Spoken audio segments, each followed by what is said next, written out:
Each island is very unique. Each island has its own personality.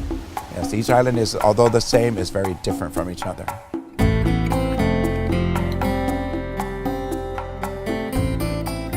Oahu is a big city. Oahu, the Honolulu, is a big city. A lot of people don't realize how large a city it is before arriving here. It's the historic portion of Honolulu. You see the Iolani Palace, the only royal palace on United States soil. And then just across from the palace is the statue of the first king of the Hawaiian Islands, King Kamehameha I, or King Kamehameha the Great.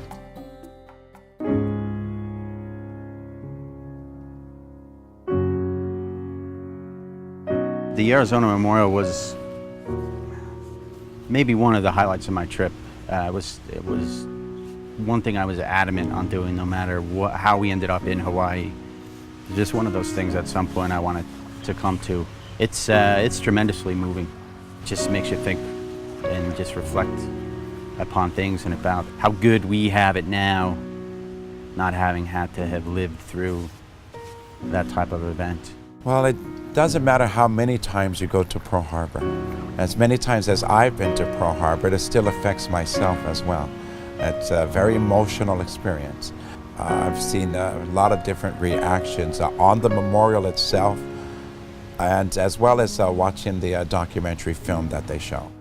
I realized that at that moment when I see their reactions that, and they'll even tell me the story behind it, that they either had a family member, a father, a brother, an uncle that was here, and it becomes very emotional for everyone around.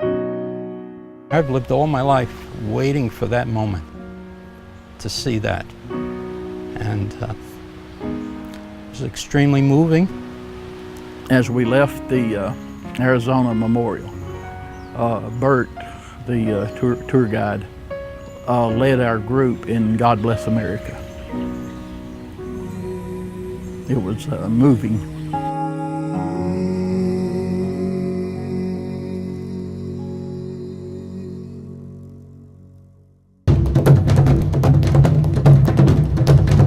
Polynesian Cultural Center is a place that perpetuates and teaches the legacy of Hawaii and Polynesia in general. A lot of these, unfortunately, with westernization, a lot of these philosophies, a lot of these traditions, a lot of these cultures were dying out. And the Polynesian Cultural Center has brought those cultures back to life and kept those traditions going.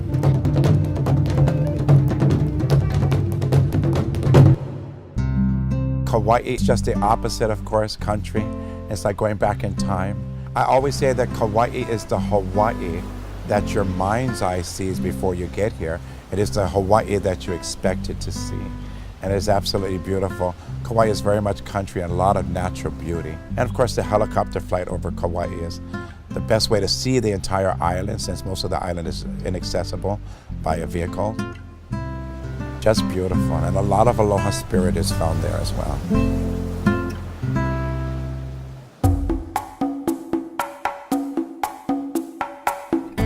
Maui is like in between Kauai and Oahu. Not too fast and not too slow. A lot of visitors enjoy Maui because I believe Maui really has something for everyone, no matter what your likes or dislikes are. It has something that will please everyone. Haleakala, of course, is one of the highlights of Maui, the largest dormant volcano in the world. And we go up to a beautiful 9,745 foot elevation there, look right into the mouth of Haleakala crater, and look right at it, a 3,000 foot drop. It's just beautiful, it's an awesome sight. Down in Paia on Maui, it's the windsurfing capital of the world. Of course, Hana, also on Maui, is very pretty, very beautiful, a lot of natural beauty. Wonderful for picture buffs. One of the best things was in Maui, we went to Haleakala and we watched the sunrise and we biked down, and that was beautiful. I mean, the sunrise, I couldn't believe I'm standing up there. We're in Hawaii, 30-degree weather, it felt like, gloves on our hands, but it was just amazing. We saw the sunrise and then we go all the way back down, but it was great.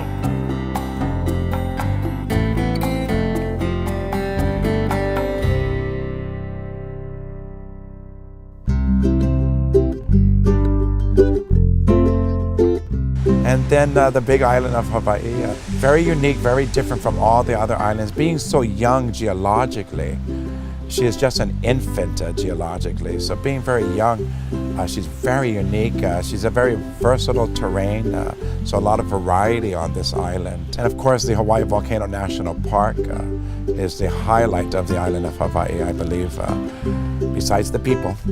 But it is the highlight of the island. Most active volcano in the world, Kilauea. Of course, the Hawaii Volcano National Park is at the summit of Kilauea. A few miles from the summit, along the flanks, is the Pu'o'o vent, which is the actual eruption site today. In the last 23 years, she has added over 600 acres of new land to the big island of Hawaii. And it is oozing and flowing out of Pu'o'o down towards the shoreline and entering the ocean. And as it enters the ocean, of course, the lava being very hot, over 2,000 degrees Fahrenheit, as it meets the cold ocean waters, billows and billows of steam will come pouring out along the shoreline. I'm very happy that we went to every island that we did, and each island was different, so we got a different flavor or exposure during each island.